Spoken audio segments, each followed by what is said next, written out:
Nagsimula ang pelikula noong 1950 kung saan ipinakilala sa atin ang lalaking si James Wright na pumunta ng mag-isa sa Nakamura Dojo. Pagpasok niya doon, napansin niya ang ilang mga estudyante na nagsasanay at tinanong ang kanilang master tungkol sa lalaki na ang litrato ay nasa dingding. You knew my father? My name is James Wright. I was a wing commander. Oh yes, I knew your father. Unfortunately, during the war. Ikinwento ng master kung paano nagsulat ang kanyang ama ng mga kwento tungkol sa hindi matinag na fighting spirit at kontrobersyal na fighting style ng isang prisoner of war, ang kaisa-isang bilanggo na nakatalo sa mga mandirigmang Hapon noong World War II. Nagbabala ang master kay James na ang kanyang presensya sa dojo ay nagdala ng kahihiyan sa kanyang pamilya. Sa pagpapakita ng kapangyarihan, inutusan ng master ang kanyang mga estudyante na pagtulungan si James. Gamit ang kanyang kahangahangang bilis at husay sa pakikipaglaban, mabilis silang natalo ni James sa loob lamang ng ilang segundo.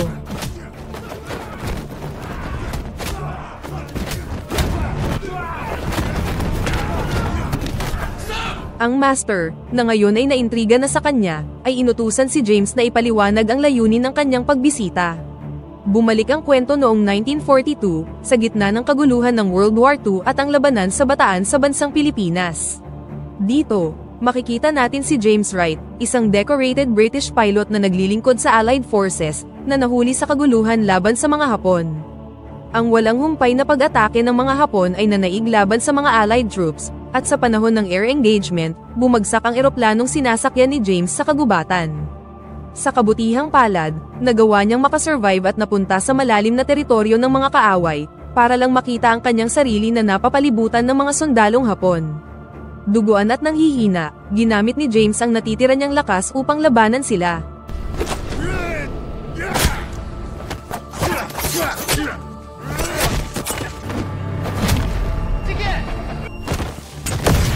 Ngunit sa kabila ng kanyang matinding pagsisikap, sa huli ay nahuli din siya at dinala sa isang mahigpit na POW camp, na ang kondisyon ay hindi makatao.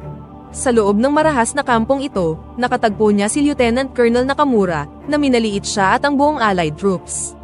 Pagkatapos nito, inutos niya kay Corporal Akito at sa iba pang mga sundalo na dalhin si James sa gitna ng kagubatan at dun siya patayin.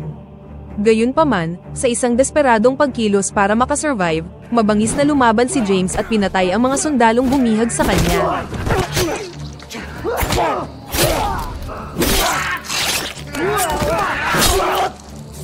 Pagkatapos silang idispatcha, tumakas si James sa mas malalim na parte ng kagubatan, kung saan natuklasan niya ang isa sa kanilang mga aircraft. Ngunit nang magsimula siyang maghanap ng daan palabas sa teritoryo ng kalaban, nahuli siya ng isa sa kanilang mga jungle trap. Nang mahuli, muli siyang dinala sa kampo at ihinarap kay Colonel Nakamura. Kinumpiska ni Nakamura ang ilan sa mga mahahalagang pag-aari ni James, Give it back to me. At nangako sa kanya ng kamatayan sa susunod na araw. Sa loob ng prison camp, nakilala ni James ang mga kapwa bilanggo mula sa iba't ibang bansa, kabilang ang isang American Marine, mga Filipino resistance fighter, at ilang mga Allied soldier. Kinabukasan, naghanda si Colonel Nakamura ng isang laban hanggang sa kamatayan. Ihinarap niya si James at ilang mga gutom na bihag laban sa kapwa nila bilanggo, at iginiit na ang matitira lang ang siyang papayagang mabuhay.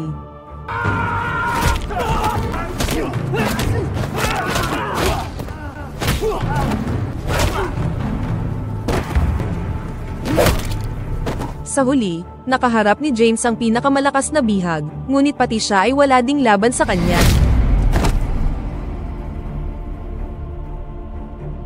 Ginamit ni James ang isang ipinagbabawal na teknik, na ikinamangha at kumuha sa atensyon ng mga Hapon.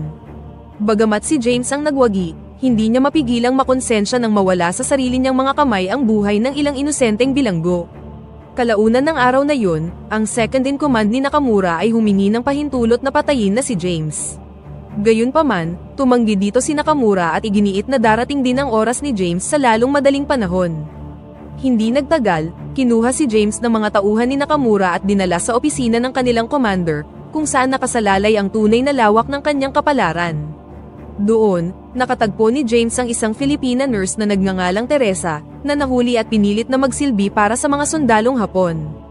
Nang ma-curious tungkol sa nakakamanghang fighting skills ni James, tinanong siya ni Colonel Nakamura tungkol sa pinagmulan ng kanyang pagsasanay, at iginiit na malaman kung paano gawin ang ipinagbabawal na teknik. Gayunpaman, nanatiling tikom ang bibig ni James tungkol sa kanyang master, at tumangging ibunyag ang anumang impormasyon. Sa pagkadismaya, binantaan siya ni Nakamura ng kamatayan sa susunod na araw at inutusan ang kanyang mga tauhan na kunin na siya. Kinaumagahan, dinala muli si James pabalik sa makeshift fighting arena, kung saan kailangan niyang harapin ang 3 pang mga bilanggo sa isang mabangis na labanan. Sa kabila ng kanilang bilang, na ginawang hindi patas ang kanilang laban, hindi ito naging dahilan para sumuko si James. Matapos ang ilang minutong salpukan, nakuha ni James ang kalamangan at kahit nalabag sa kanyang kalooban, wala siyang ibang choice kundi ang patayin ang mga kapwa niya bihag.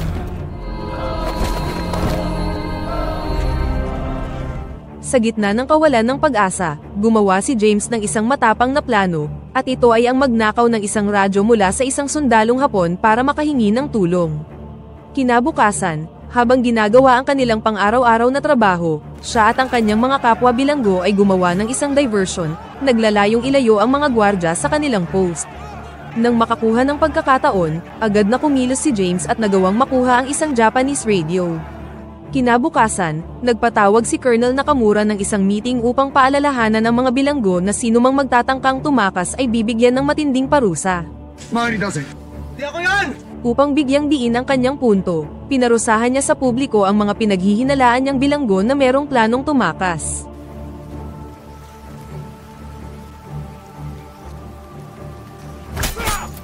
Sa kabila nito, nagpasya pa rin si James na ipagpatuloy ang kanilang pagtakas ng gabing yun. Pumuslit siya sa kagubatan, at maingat na naghanap ng isang lokasyon kung saan maaari siyang makipag-ugnayan para humingi ng suporta. Habang ginagawa niya ito, ang mga sundalong Hapon ay nagsagawa ng isang regular na pagsusuri sa bilangguan, upang matiyak na nandoon ang lahat ng mga bilanggo. Salamat sa katalinuhan ni James, ang kanyang sapatos ay nagawang mailigtas siya, na nagpahintulot sa kanya na maiwasang mahuli. Pagbalik sa kampo, ibinahagi niya ang kanyang mga natuklasan sa iba pang mga bilanggo, at binigyang diin na kailangan nila ng taong kayang makipag-usap sa code upang makapagpadala sila ng mensahe sa American Forces. Sa sumunod na araw, ipinatawag muli ni Nakamura si James. Sa pagkakataong ito, tinanong niya si James kung nakakaintindi siya ng Navajo, isang Indian language na maaaring narinig malapit sa kanilang teritoryo. Sa kabila nito, nagkunwari si James na hindi niya ito alam, dahilan para mas lalong magalit si Colonel Nakamura. Sa sobrang galit, idineklara niya na wala sa mga bilanggo ang makikitang muli ang kanilang pamilya. Bilang parusa sa pagsuway sa kanya, iginapos niya si James sa 2 poste sa gitna ng kampo, at inutusan ng ilang mga sundalong Hapon na bugbugin siya.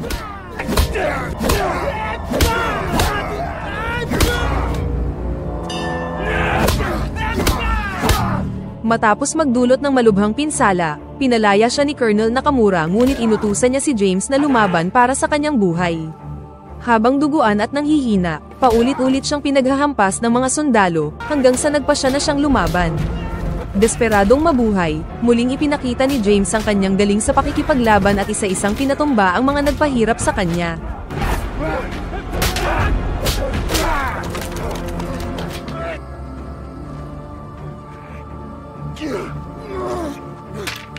Gayunpaman, sa isang malupit na twist, pinatay ni Colonel Nakamura ang ilan sa mga bilanggo at inutusan si Corporal Akito na patulugin si James. Nang magkamalay si James, natagpuan niya ang kanyang sarili na merong mga bendahe at inaasikaso ni Teresa. Ipinaliwanag ng nurse na siya ang unang bilanggo na nakatanggap ng ganoong kaespesyal na pagtrato, isang indikasyon ng kanyang swerte sa gitna ng kanilang mahirap na kalagayan. Nang makarecover, bumalik si James sa kulungan na may panibagong determinasyon. Doon, tinipon niya ang iba pang mga bilanggo at hinimok silang manatiling matatag, dahil malapit nang maisakatuparan ang kanilang plano ng pagtakas. Ipinaalam nila sa kanya na sa panahon ng kanyang kawalan ng malay, nakakita sila ng isang dokumento na nilagdaan ni General Douglas MacArthur. Sa sulat, nagbabala siya sa mga puwersang Hapon na matitikman nila ang lupit ng Amerika kung hindi nila papakawalan ang mga prisoner of war. Ang revelasyong ito ay nagbigay kay James at sa iba pang mga bilanggo ng bagong pag-asa, kaya naman ng gabi ding yun, sinubukan nilang isagawa ang kanilang plano na mag-establish ng komunikasyon. Sa kasamaang palad, ang kanilang mga pagsisikap ay nahadlangan ng mahigpit na seguridad. Nakita sila ng isa sa mga sundalong Hapon, at nang wala ng ibang choice, pinatay nila siya. Gayunpaman, Nang malapit na silang bumalik sa kanilang bilangguan, biglang nagpakita ang isa pang batang sundalo. Si James, na nagpakita ng hindi inaasahang awa, ay inutusan ng kanyang mga kasamahan na huwag saktan ang bata, bago nagmamadaling bumalik sa kanilang bilangguan. Nang isagawa ng mga gwardya ang kanilang nakagawiang pagsusuri, natagpuan nila ang bawat bilanggo na nakahiga sa kanilang mga higaan at walang nakitang kahina-hinala.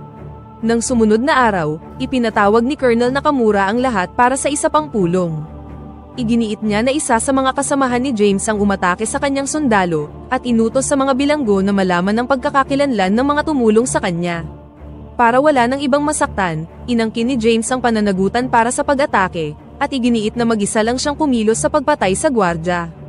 Si Colonel Nakamura, na hindi naniniwala sa mga salita ni James, ay ipinatawag ang isa pang bilanggo sa harapan at inutusan si James na patayin siya gamit ang ipinagbabawal na teknik. Show you what? Tumanggi si James na sumunod, na nagudyok sa commander na iutos sa isa sa mga sundalo na patayin na ang inosenteng lalaki. Para hindi na dumanak ang dugo, inako na ng isa sa mga kasamahan ni James ang kasalanan, at naparusahan sa pamamagitan ng pagpit sa kanya sa ilang mga sundalong Hapon hanggang sa kamatayan.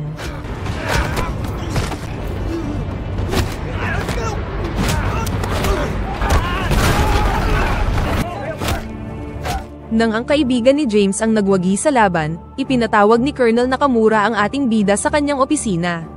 Doon, hinamon ni James si Nakamura sa isang tunggalian, ngunit tinanggihan siya ng commander at sa halip ay pinadala siya upang magsagawa ng mga gawain sa bilangguan. Habang nagtatrabaho, tinipon ni James ang kanyang mga kasamahan at ipinaalam sa kanila na kailangan nilang magpadala ng signal sa American forces ng gabing yun.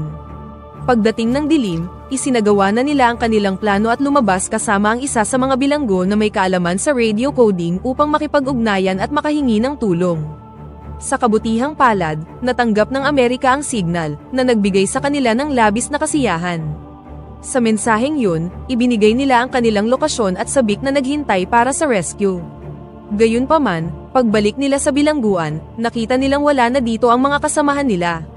Ilang sandali pa, dumating ang mga sundalong Hapon at hinuli sila. Nang magkamalay, sinalubong sila ng kaguluhan nang makitang inaatake ang kanilang kampo. Sa gitna ng kaguluhan, si Teresa at ang kaibigan niyang si Ana ay sumugod sa lokasyon nila para iligtas silang dalawa. Nang makawala sa pagkakagapos, agad nilang sinuri ang ninakaw na radyo, ngunit nakita nilang sira na ito. Sa panahong yun, sinimulang patayin ng mga umaataking eroplano ang lahat ng nakikita nila sa pamamagitan ng pagbagsak ng malalakas na bomba. Nang ma-realize ang bigat ng sitwasyon, gumawa si James ng bagong plano at ito ay ang nakawin ng isa pang Japanese radio. Para makatulong, nakipagtulungan si Teresa sa kasamang nurse at magkasamang pinatumba ang isang bantay. Dahil sa galit at sa kagustuhang makapaghiganti, ang mga bilanggo ay nagrally laban sa mga bumihag sa kanila. Bagamat napatumba nila ang karamihan sa mga Hapon, hindi naman pinalad na makatakas ang ilan sa kanila. Bago pa man maganap ang kanilang pagtatangkang tumakas, muling hinarap ni James si Nakamura sa kanyang opisina at hinamon muli siya na makipaglaban. Kahit na nag-aalangan, wala nang ibang pagpipilian ang commander at nilabanan na si James sa isang sword fight. Naging mahigpit ang kanilang tunggalian ngunit nabunyag na mas superior pa rin ang husay ni James sa pakikipaglaban. Nang malapit na niyang tapusin si Colonel Nakamura, pumagit na ang isa sa mga bilanggo at hinikayat si James na umalis na sa lugar, bago pa dumating ang Japanese reinforcement. Habang tumatakbo palayo, pinaputukan sila ni Corporal Akito para pigilan sila, ngunit pumagit na dito si Colonel Nakamura, na nagpahintulot kay James at sa isa pa niyang kasamahan na makatakas.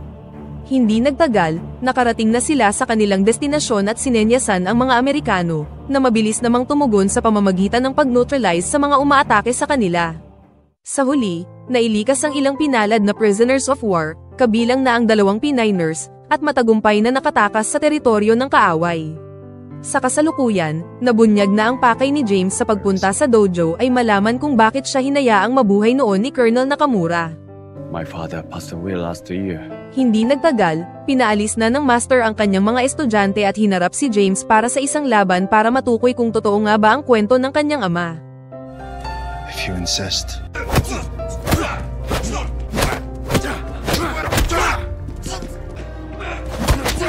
Pagkatapos ng matinding palitan ng mga pag-atake, si James ang nagwagi sa laban. Sa huli, hiniling ng master na i-demonstrate ni James ang ipinagbabawal na teknik na madalas na ikinukwento ng kanyang ama.